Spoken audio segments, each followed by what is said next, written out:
Hello everyone, good morning. What a lovely, I love Henley. I come here. Has anyone seen me before here? Oh, okay, oh dear. Right. The bits where you know what I'm going to say, just pretend you don't know what I'm going to say, okay? The surprise bits. But it is a slightly new show. It's a slightly new show because today I am mainly going to be talking to you about ideas, right? Ideas are very important in my job. I need to come up with new ideas all the time for books, right? And when an idea strikes, that moment that an idea hits, slight sound delay, satellite delay, it's a big moment. It's a very exciting moment because it means I can write another book. Now, the problem with ideas, right, is that they arrive in my head, ding, they hang around in my head for about 10 seconds, and then they disappear forever, right? So the key with ideas, at least for me, is to make a note of them quickly in that 10-second window before they disappear forever. If I do that, it's absolutely fine. If I don't, it's gone forever, right? So old Mr. Lightbulb, here's Mr. Lightbulb. He is mischievous because he likes to turn up at very inopportune moments. When I'm driving the car, or when I'm in the shower, when I can't make a note of my idea. It's really, really annoying. So if he turns up with his little idea there on his little sign, and I'm, in the shops, and I can get my phone out and make a note of that. What does that one say? Sausage dog doesn't fit in with other sausage dogs. I make a note of it, I write a book about it. Brilliant.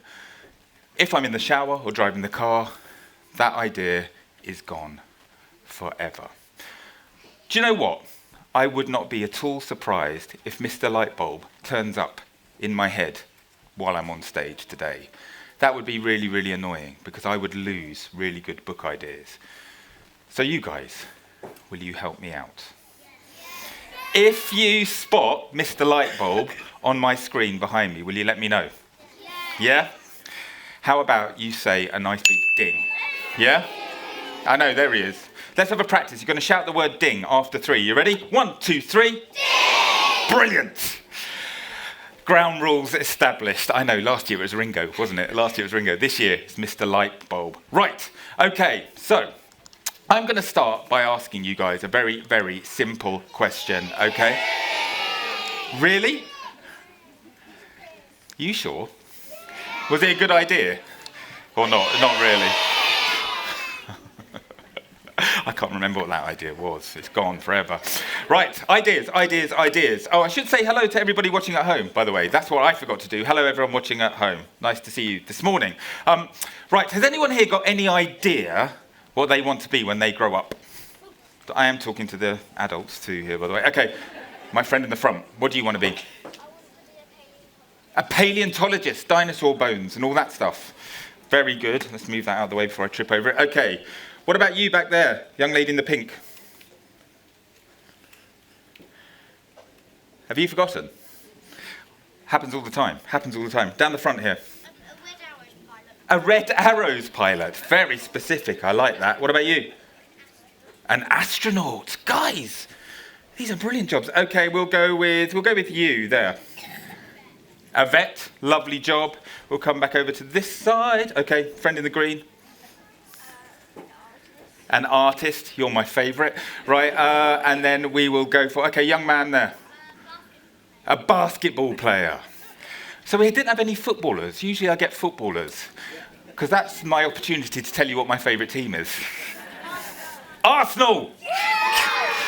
I am revelling in this at the moment. We are good.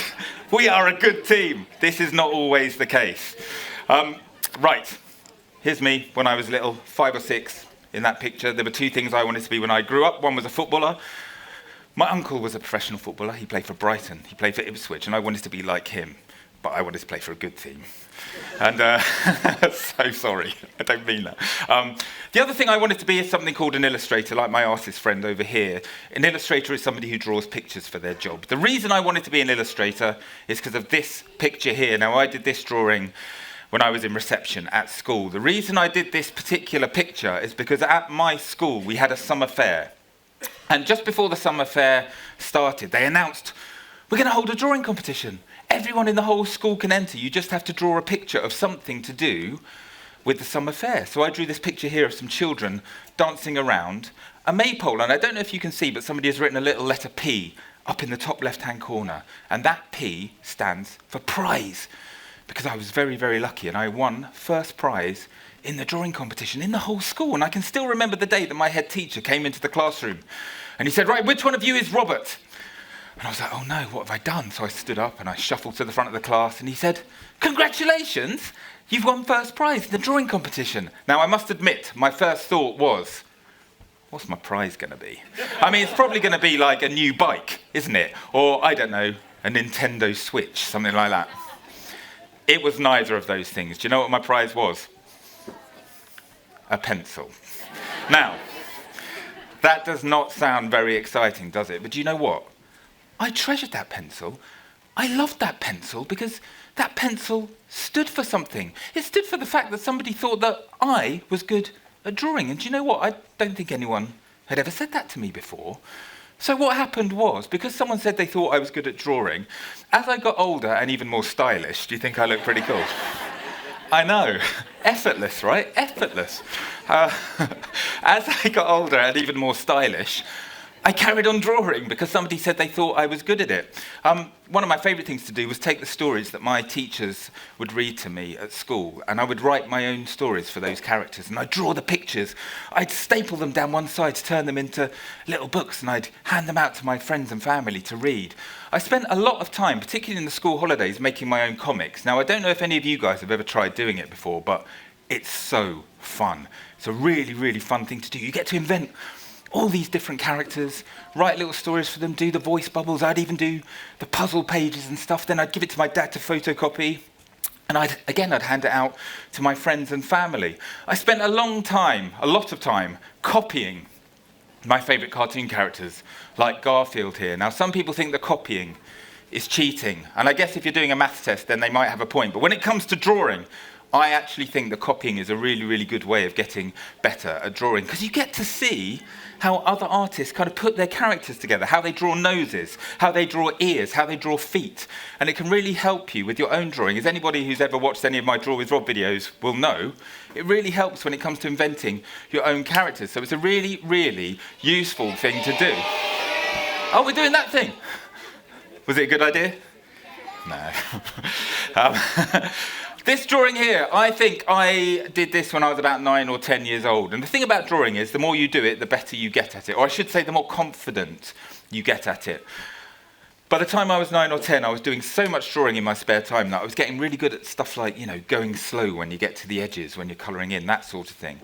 And I was getting so good that my teachers at school started to say to me, actually, Rob, we think you might be really good, and maybe when you turn 18, you should think about going to a place called art college. I said, what's art college? They said, it's just like school, but you get to draw and paint all day, every day. Well, that sounded pretty good to me. So as I got older and older, I kept on drawing, kept on practicing. Then, when I turned 18, off I went to art college, where I spent 4 years painting fruit, right? You name a fruit, I did a painting of it when I was at art college. When it came to the time that I had to leave art college to get a job, couldn't find a job as an apple painter anywhere, so I ended up going to work for lots of very famous newspapers and magazines. Does anyone here remember Just 17? Oh yes, I was the art director on Just 17, so I designed all the pages. I worked on The Enemy for a long time. Finally, I ended up at The Observer, grown-up place, to do the designs of the magazine and that sort of thing. And do you know what? It was a lovely job. But I always remember those days when I used to make up my own comics and my own children's books, and I thought, maybe that's what I should have done for my job. Then something happened to me that changed everything. I had children. These are my 3 girls. The little one is Poppy, the middle one is Kitty, the big one is Ella. This is an old picture. They're all like 15 and 19 and stuff now. Can you see that cat that snuck into the picture? You all know about this cat already, don't you? You know that she's got a really embarrassing name. No spoilers, please. Do you want to hear what my cat's name is? It's so embarrassing and it's so silly. You're not going to laugh when I tell you, are you? No. All right, my cat, who has snuck into the bottom of this picture. So embarrassing. She is called Catface. Now, the reason she's called Cat, we didn't go and get her in a pet shop. She just turned up in our garden one day, and we'd go, oh look, Catface is back again. before we knew it, she'd moved in with us, and now that is her official name. You know, when I take her to the vets to get her jabs, and I'm sitting there with this cat on my lap, and it's our turn to go in, and they don't call my name over the loudspeaker system. Catface Biddulph, and everyone sort of turns to look at me. I'm sorry. It's not even the most embarrassing pet name in my family, because my brother, that's not my brother, I do just want to point that out to you all. My brother has a little dog. This is my brother's dog, a little border terrier. When they got this dog, they thought it'd be a good idea to let their daughter choose the name for this dog. Now, she was only 3 years old at the time. They said, whatever you choose, that is what we're going to call this dog. Oh dear.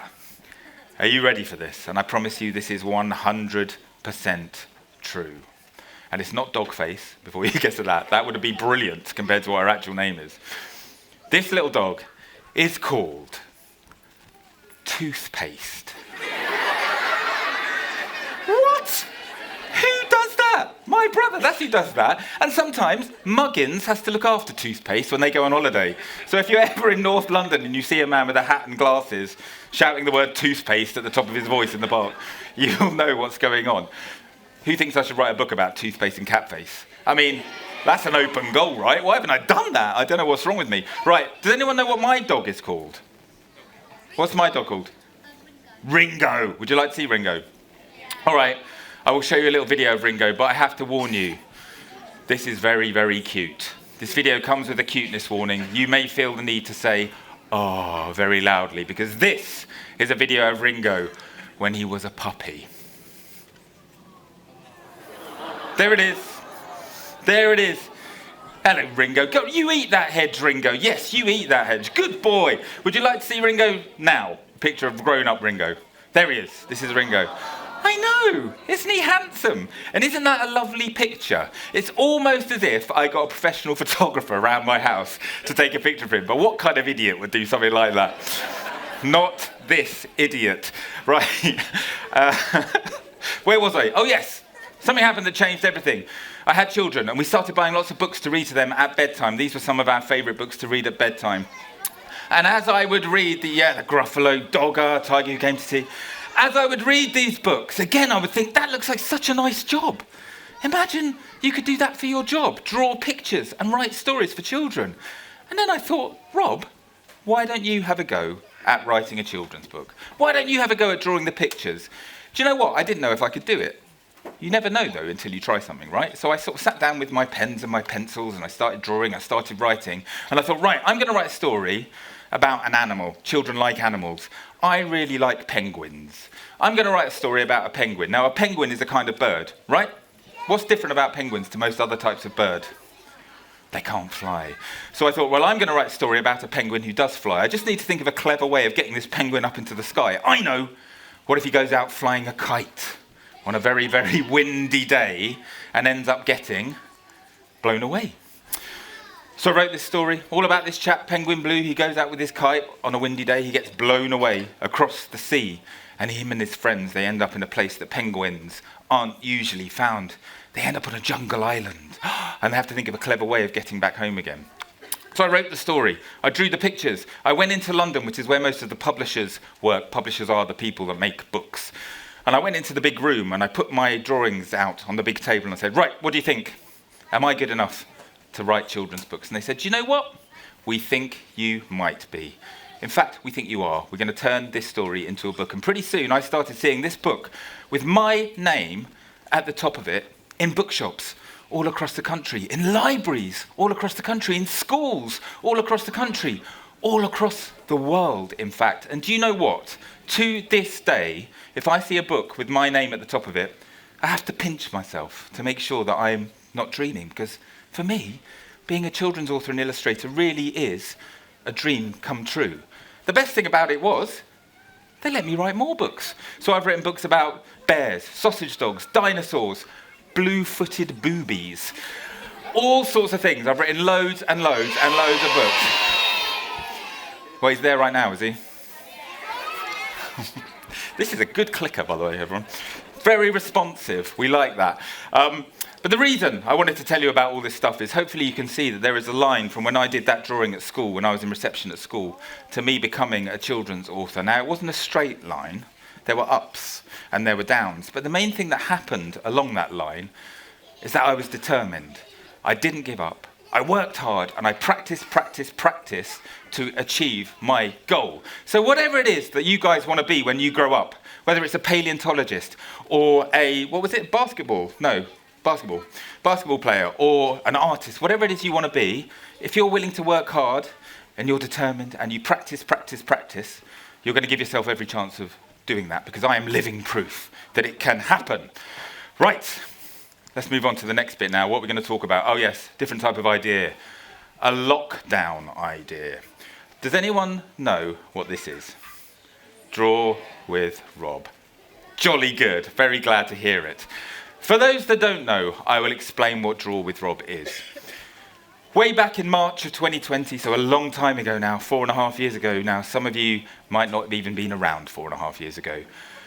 But I was sitting down watching the news on a Sunday evening with my wife, and they said on the news, do you know what? We're going to close all of the schools because of the pandemic. And I thought to myself, oh my goodness, there are going to be a lot of children stuck at home looking for things to do. There are going to be a lot of parents stuck at home looking for things for their children to do. I think I can help here. At all of my live events, I do a little draw along, and I've even done some videos in the past.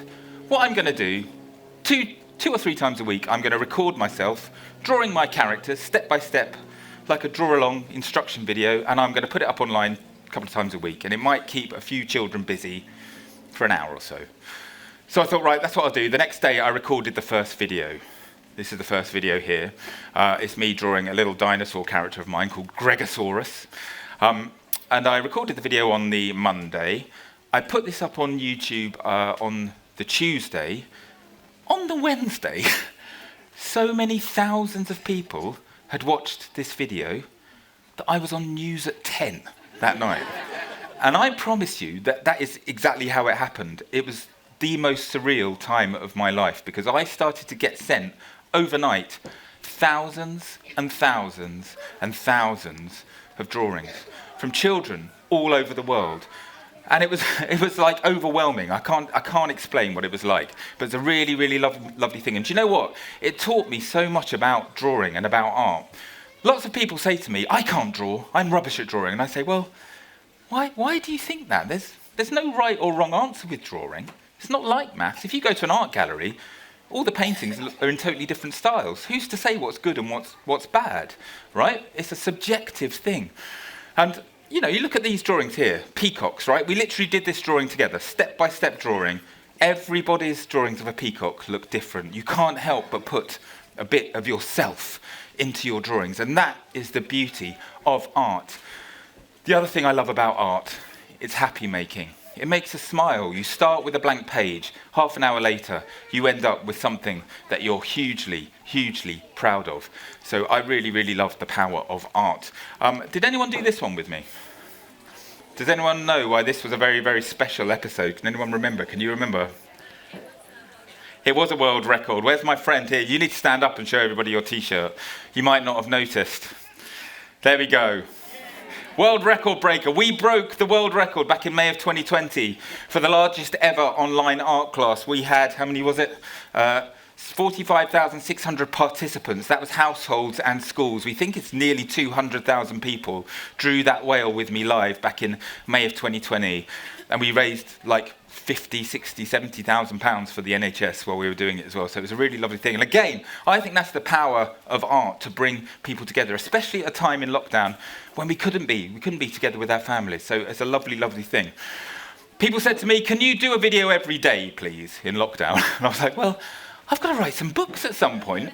So I decided to make activity books that I could send out into the world, so that when I wasn't doing a video, there we go, there's one down the front here. When I wasn't doing a video, you could have a look at my activity books, and I included puzzles, I included lots of bits where I start the drawing off, and you guys have to finish the drawing off, and of course, lots and lots of draw-alongs. And I made a little frame, perforated the page so it was easy to tear out and stick up on the wall, because we need to display our artwork.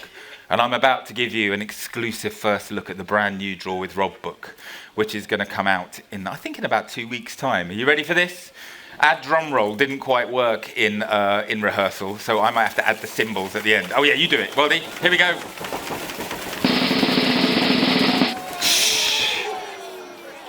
It's another Christmas one. So I've done a Christmas book, but this one is a bit different. It's festive fun, but it's like an arty Advent activity book. So there is a different activity for you to do every single day in December in the build-up to the big one. And it's full of puzzles, Christmassy puzzles, draw-alongs. Peanut Jones, who we will talk about a bit later, makes her first appearance in a Draw with Rob book. So does Charlie McGrew. And of course, loads and loads of Christmassy draw-alongs, and it's really fun. I really love drawing this one. It was quite weird drawing it in March, but hey, made me feel festive. I was listening to Christmas tunes back in March, so it was good fun. But I thought I couldn't come here to Henley without doing a live draw-along with you guys, so should we do some drawing? Now, those of you who came last year, right, remember that I have invented a little machine called the Draw with Rob randomizer. What that means is I have a little pool of animals on the left-hand side. I have a little pool of outfits on the right-hand side. And we are going to choose one totally at random. And we're going to draw it today. You ready? Should we see what we're going to be drawing today? Ready? I want you to count down. 3, 2, 1. 3, 2, 1. Let's have a look. What's it going to be? I still don't know how to draw a quokka. So if that comes up, I don't know what we'll do. I don't think it is going to, though. What's it going to be? A rhinoceros. A rhinoceros. Okay. Right, rhinoceros. Okay, ready? Let's do another 3, 2, 1. 3, 2, 1. What's our rhino going to be wearing? Please be something easy. I don't want a 3-piece suit. Tiger onesie. Oh, that is a touch. I am happy with that. A rhinoceros wearing a top hat. Right. I can't draw without my theme tune, so let's see if I can get this to work. There we go. Theme tune is working. Is this triggering some of you? Reminding you of lockdown? Okay, I wonder if we can switch over to the visualizer. There we go. There's my hands. Oh, look at this. I love it when it works properly. Okay, guys, so you've all got a piece of paper and a pencil, right? This is how Draw with Rob works, just in case you've never watched one of the videos. As I said earlier, lots of people say to me they don't think they're very good at drawing, and I say that's nonsense. Everybody can draw. It's just that some people need a bit of help with the order that we do the drawing in, right? That's where I come in, because we are going to break this drawing of a rhino wearing a top hat. We're going to break it down into little bite-sized pieces, okay? That means I will draw a line or a shape, something small on my piece of paper, then I'm going to stop and you're going to copy what I do, okay? Then I will start up again. Then you will draw, then I will draw, then you will draw, I draw, you draw, I draw, you draw, I draw, you draw, I draw, you draw. By the end, we are going to end up with a drawing of a rhino in a top hat that hopefully we're really proud of. Okay, if yours doesn't look exactly like mine, please don't worry about it. It's not meant to, okay? As I said earlier, all of our drawings are going to look different. You are going to put a bit of your own personality into your drawings. You won't be able to help it, and that's a really, really good thing. The worst thing you can do is screw up your piece of paper and start again. Just keep on drawing. Those things that you think are mistakes, they are what's going to add character to your drawings, okay? Trust me. Right, rhino in a top hat. Right, the first thing I want you to do, sort of slightly left of centre of your drawing, I want you to do a vertical line. About, 5 or 6 centimetres, something like that. So a nice, easy start. Then at the bottom of that line, we're going to turn left. And maybe do a line about half the length of that first one. Then we are going to join these two lines up, but we're not going to join them up in a straight line. We're going to join them up in a slightly curved line, like that. So what part of the rhino do you think this might be? What do you think? The horn, of course. We are just going to draw a portrait of this rhino today. It's just going to be the rhino's head, okay? Because we are slightly short of time. I thought it was an hour. They told me it was 45 minutes. Never mind. You've got plenty of time, right? You've got plenty of time. Okay. What I want you to do next, I want you to continue that line down in a curve to about there.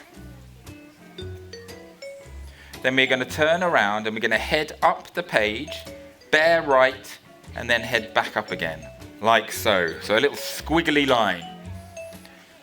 And that's, believe it or not, is going to be our rhino's mouth. Okay, now we're going to skip back up to the horn here, and we're going to, just about a centimetre from the bottom, we're going to head out to the right, like that.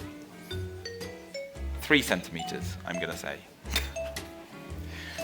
Then we're going to bend around in a nice smooth curve, and we're going to head up our page, like so.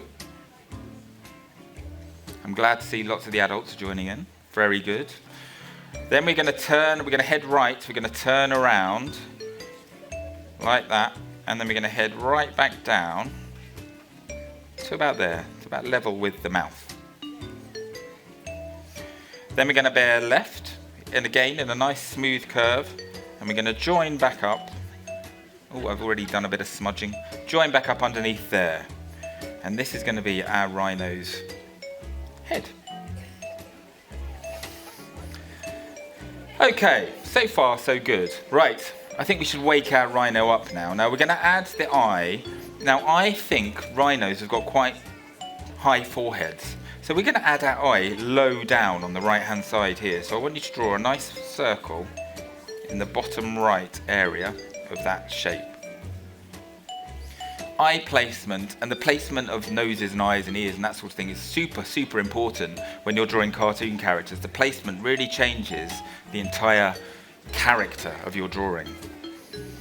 Okay, I think our rhino here is quite a cool, calm, collected character. So we are going to draw a line that goes straight across the eye, like that. So he's just kind of got his eye kind of half shut. And then we're going to draw a semicircle underneath that for the pupil. There we go. Pretty cool. Now, what is the key to showing emotion on your character's face? Well, I always talk about this. You again. Eyebrows. You are very good. You are very knowledgeable. The eyebrows are the key. If I was to do the eyebrow coming down like that, my rhino would look angry.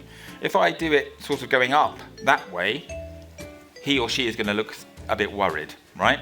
So I'm just going to go neutral. I'm going to do my eyebrow just kind of up here, just hanging around there, quite raised above the eye a bit, so raising a little eyebrow towards us, this rhino.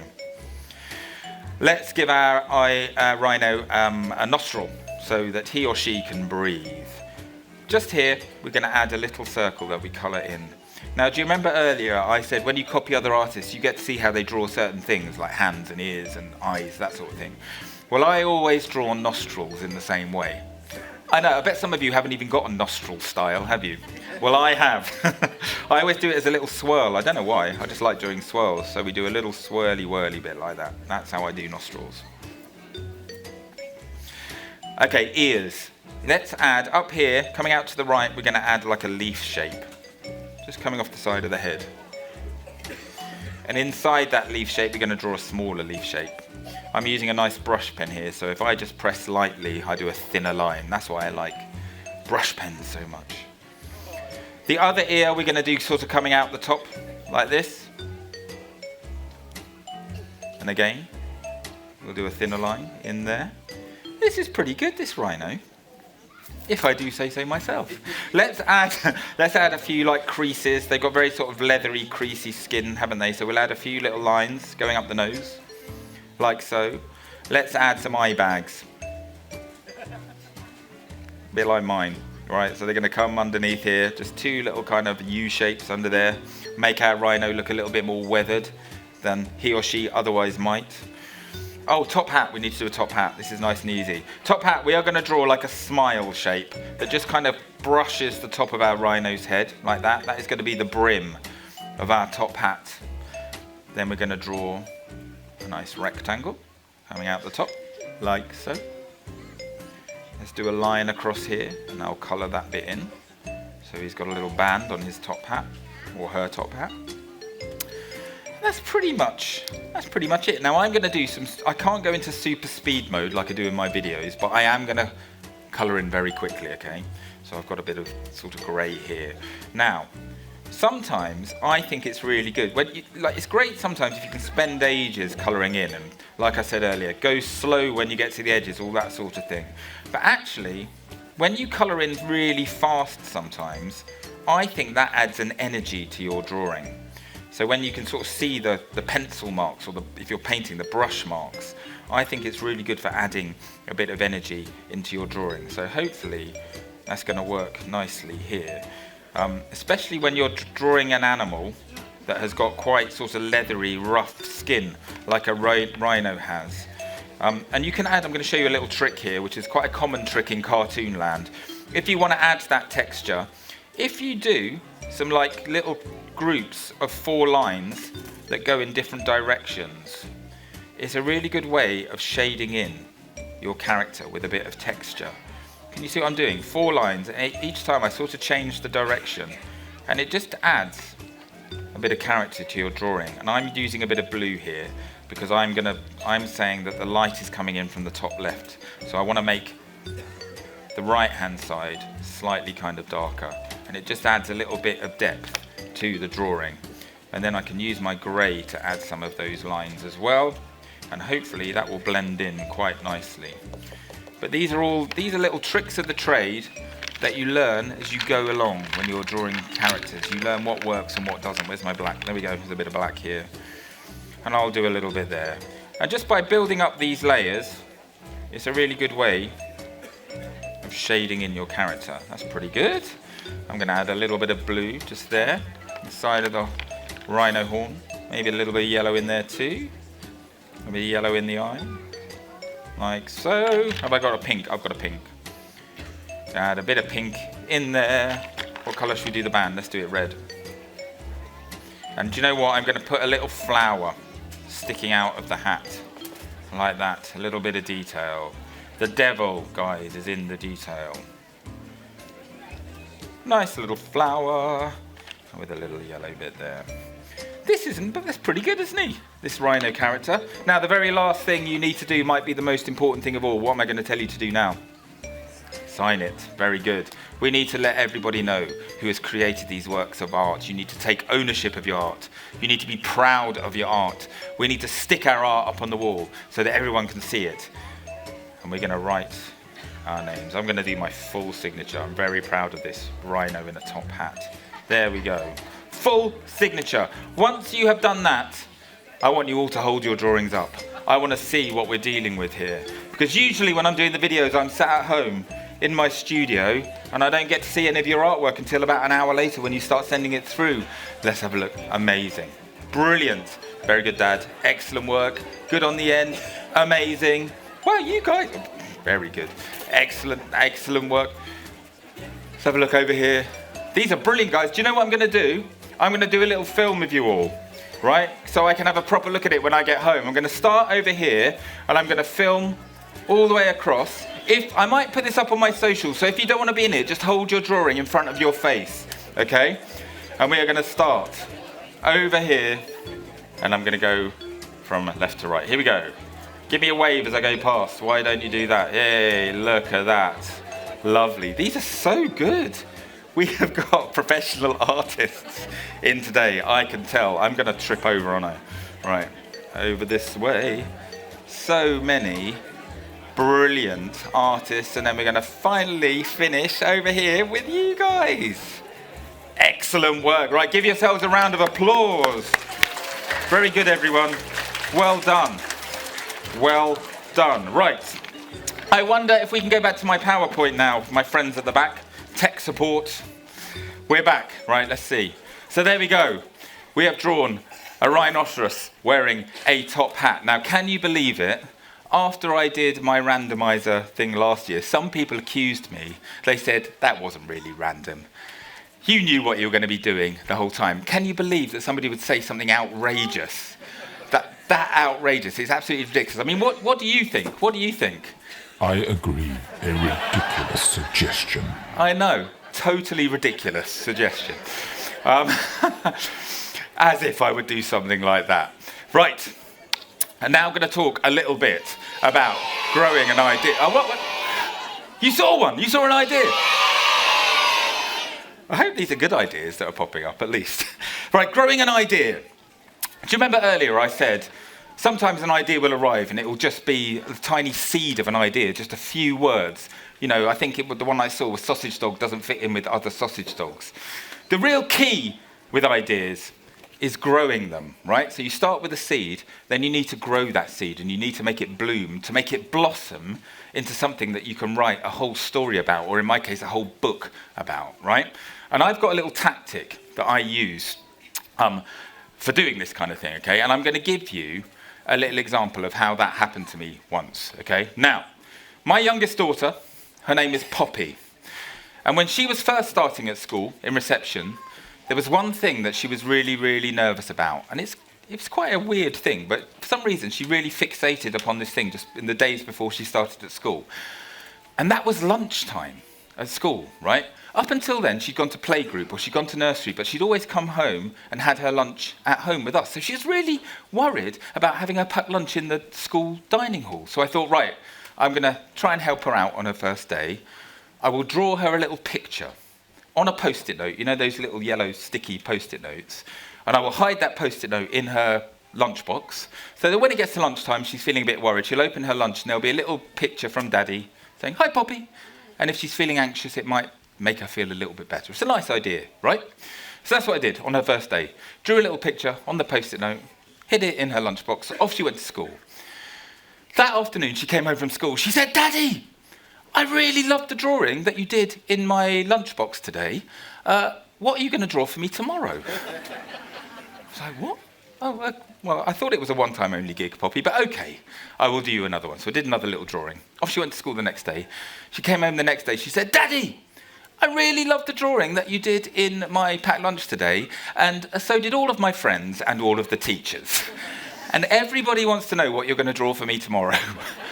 Are you kidding me? Anyway, I did another drawing for her the next day. Then I did one the next day, and the next day, and the next day, and the next day, and the next day, and the next day. Do you know what? I ended up doing one for her every single day that she was at primary school for 7 years. That's 2,500 packed lunch post-it drawings. If you don't believe me, just search the hashtag packed lunch post-it.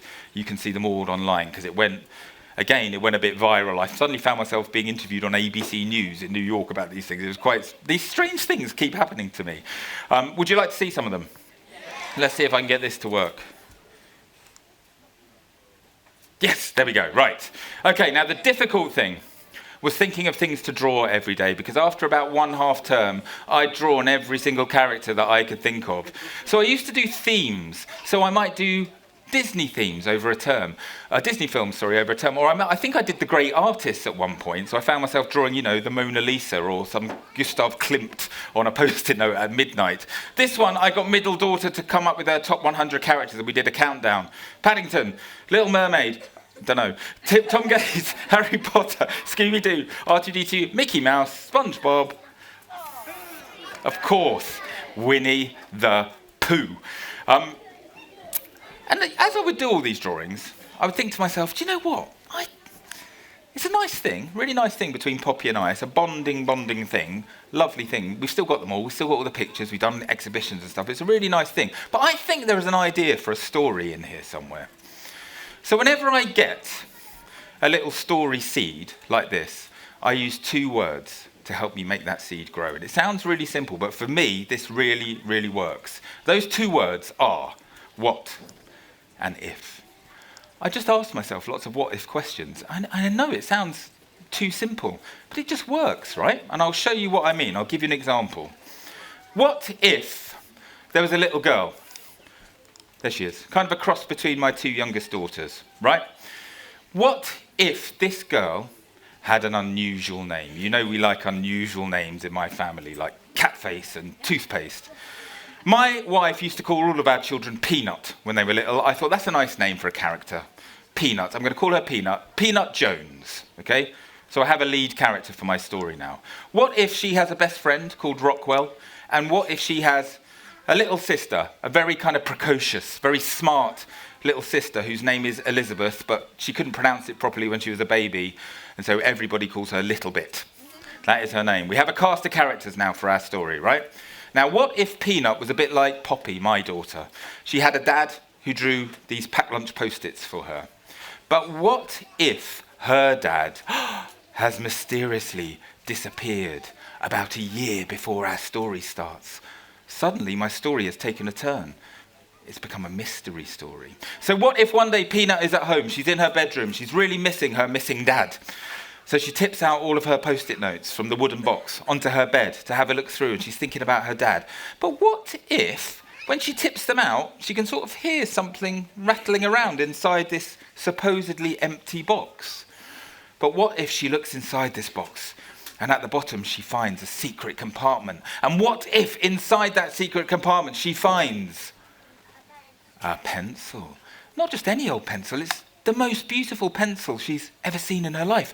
It looks like somebody has carved it by hand out of a single piece of wood. So if you find a pencil like that, what are you going to do? You're going to pick it up and draw with it, right? That's what I would do. So what if Peanut does exactly that? What if she picks up the pencil and she draws this picture here of a lovely flower in a vase? And what if when she's drawing, the pencil, it feels slightly heavier than usual, but it feels perfectly balanced in her hand. The lead glides smoothly across the paper. What if she thinks this is the best drawing she's ever done? What if she's so proud of it, she sticks it up on her bedroom wall that night before she goes to sleep? But what if in the morning, when she wakes up and looks at the drawing, this has happened? The drawing of the flower has wilted. The drawing has become real. Very good. You've got it there in the book. Suddenly, we've got a missing dad and we've got a magic pencil. Whatever you draw with this pencil, it becomes real. So, just by asking all of those what-if questions, my story is really, really expanding. And do you know what? That story became my first chapter book. It started as the post-it idea, and it grew so big that I couldn't just write a picture book about it. I had to write a whole chapter book, and it's called Peanut Jones and the Illustrated City, and it's the first of a trilogy. But my question to you guys, if you found a magic pencil, whatever you drew with this pencil became real, what would you draw? Now, there's one answer I get more than any other here. Let's see if I can see a likely candidate. Okay, I think what are you going to go then? You go. I knew you were going to say that. Spoiler alert. I'm not going to repeat what she said because I'm going to say that myself in a minute, but very good, very good. Okay, you there. What would you draw? Oh, you as well. Everyone's doing spoilers. Okay, right at the back, in the pink. Oh, goodness me. What about you? Have you all read this book? Do you know what? Every single one of you has said the answer that I would give, which is a door, right? Most people, when I go to other places, they say like money, or they say like, a Ferrari or something. But you guys, this is such a literary town. I love it. Yeah, I would draw a door too. The reason I would draw a door, if you have a magic pencil and you draw a door, that means you'll be able to open that door. And I would wonder where that door might lead to. And that's exactly what Peanut does in my story. She draws the door, she opens the door, she walks through it with Rockwell a little bit, and she finds herself in a totally illustrated world where the sky is painted in watercolour, the trees are drawn with charcoal. She realises that actually she's in an illustrated city. It's called Chroma. Here's a map of the city. It's a perfectly round city. In the centre of the city is a huge white spire. Around that spire is a rainbow lake. The water is actually rainbow coloured. And Peanut learns that whoever swims in the rainbow lake, they become imbued with this amazing sense of creativity. They just want to draw and just want to paint all the time. She also learns that this city has been around for hundreds of years, and all of the great artists that we know and love, the famous artists, they've all visited the city, swum in the rainbow lake, and then gone back home to create their masterpieces. Some even have got districts in the city named after them: Darley Point West, Warholia, Vincent's Fields. And Peanut thinks surely her missing dad is somewhere in the illustrated city. So she is armed with her magic pencil. Oh, she meets lots of other characters, like Doodle the dog here, the first character she meets. He's a little illustrated dog. Scribble of fur with legs and a tail. There are talking alligators. Superheroes. There's a superhero district of the city. There's a manga district of the city. But there are also some bad guys. The main bad guy is this mysterious chap here called Mr. White, and he wants to rid the world of all its creativity. Maybe he has got something to do with Peanut's missing dad. But she is armed with her magic pencil and all of her art equipment, and she makes her way through the illustrated city, searching for her dad. You might recognize some very famous artworks that make little cameo appearances in this book. We have a little kind of directory at the back of the book where we're explaining where all these references come from, the original paintings. And this one I'm going to leave up for a minute or two because it took me absolutely ages. Thank you. Wow, that is the response I wanted. But I'm now just going to quickly play a little trailer for the entire book series, all 3 books. Here we go.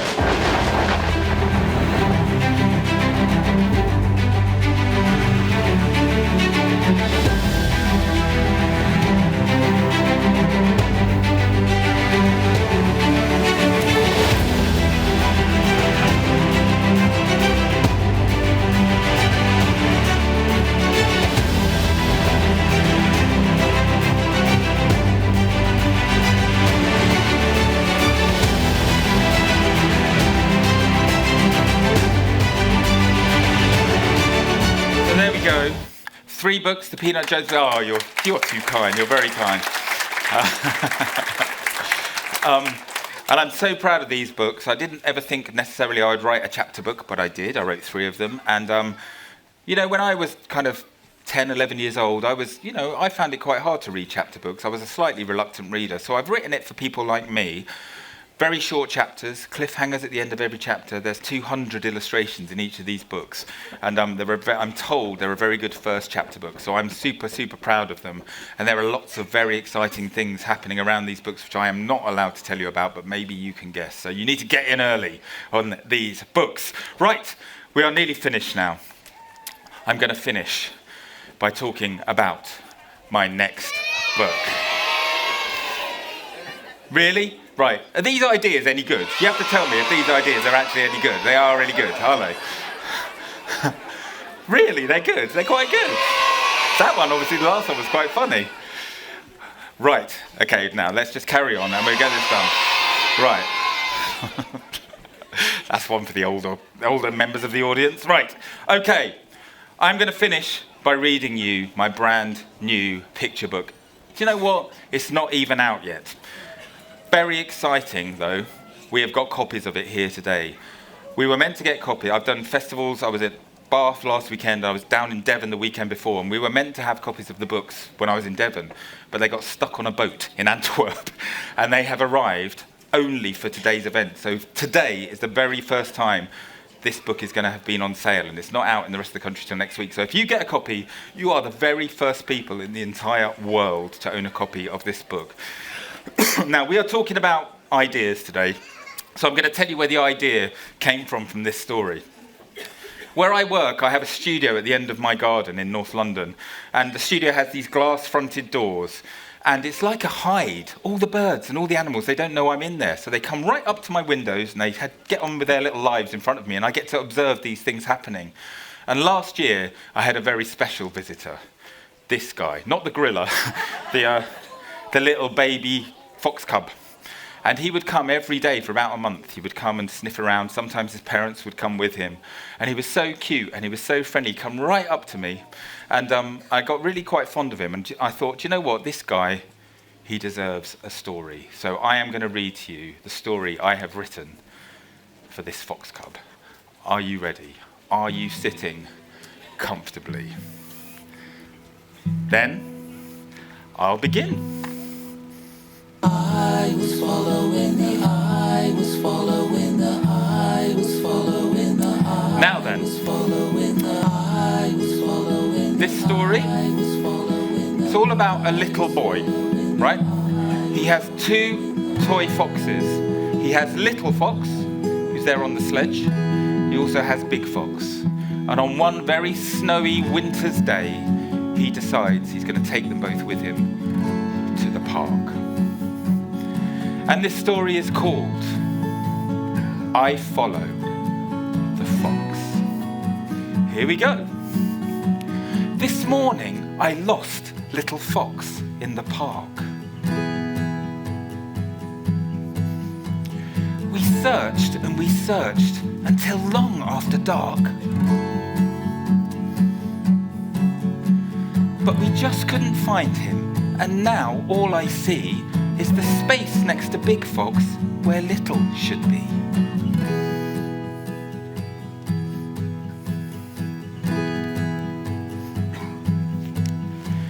My heart and my eyelids are heavy as stone as I think of my fox in the park all alone.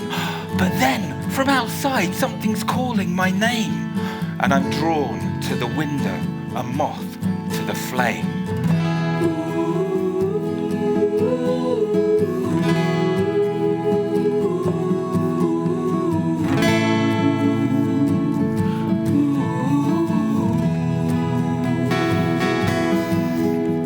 A beautiful fox sitting there in the snow. Her fur is afire and her eyes are aglow. She nods and then walks past the old letterbox, and I make my decision to follow the fox.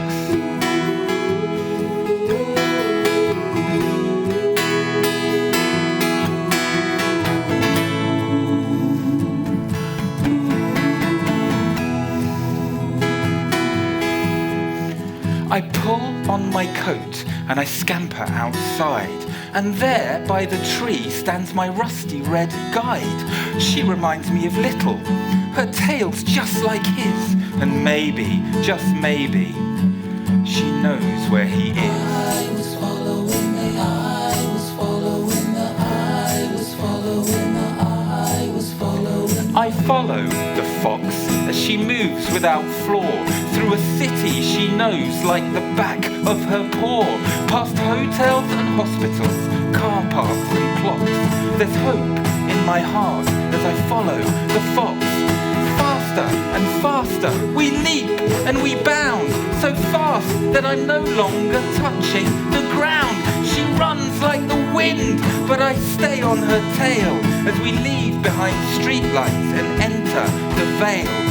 Onwards she sprints, a red dart through the night, across meadows tucked up beneath duvets of white, under the viaduct, down to the hollow. Wherever she's headed, I surely will follow.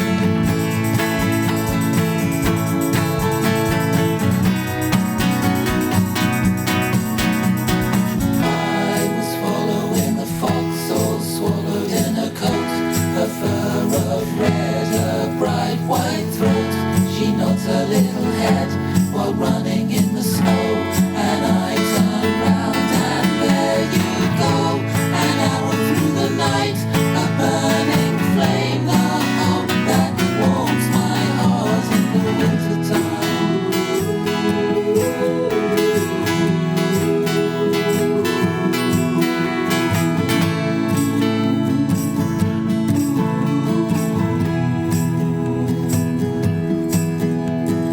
Start to slow down where the river runs cold and the moon paints its surface with silver and gold. And then the fox stops and I'm there at her side as she looks to the water, her eyes open wide.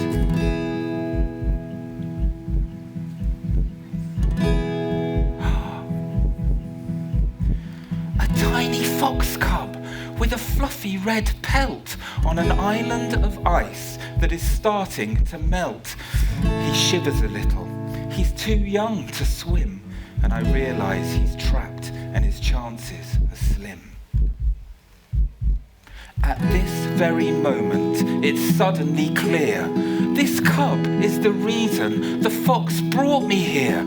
So I walk to the water, I close both my eyes, and I stretch out my arms, and then slowly I rise.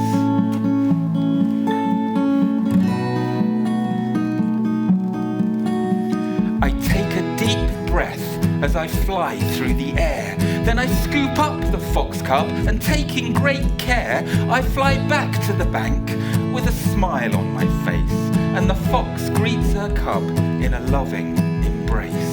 I was following the I was following the I was following the I was following. This warm fuzzy scene melts the snow on my brow as the stars start to fade and the night takes its bow.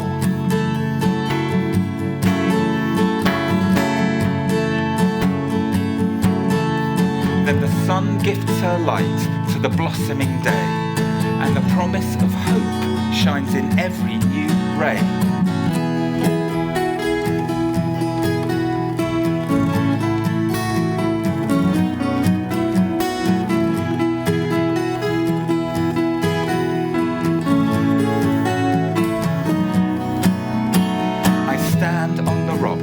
Amid water and foam, and a nod from the fox says it's time to go home. She leaves with her cub, and I rise from the rocks, and for one final time I will follow the fox.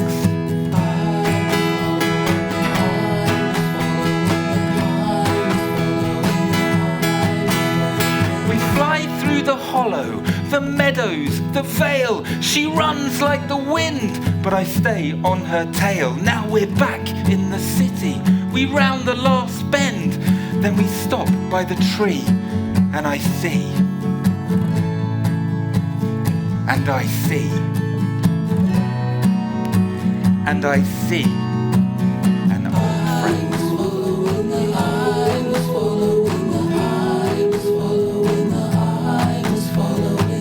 Gently the fox reaches up for my toy, then she brings him to me, and my heart fills with joy, and I'm sure that my guide has a smile on her face as I greet little fox in a loving embrace.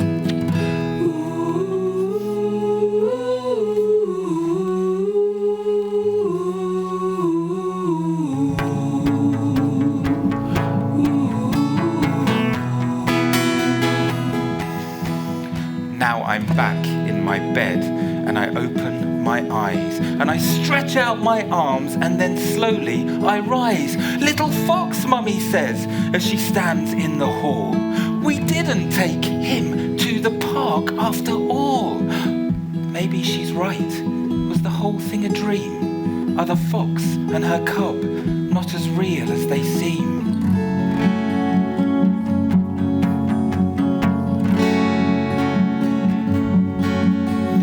But then, from outside, something's calling my name, and I smile a big smile, and the fox does the same.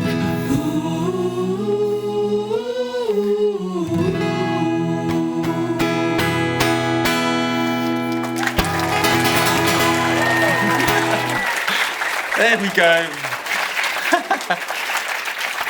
With very big apologies to the Fleet Foxes, who that song is based on, and to the Beatles. You might have noticed a little bit of Beatles in there. Let's hope they're not watching. So that's my brand new book, I Follow the Fox. I'm super proud of this story. It means a lot to me.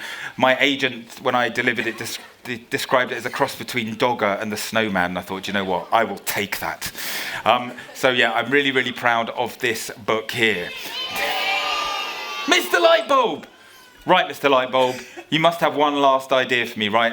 Let's hope it's a good one. Let's see what the idea is.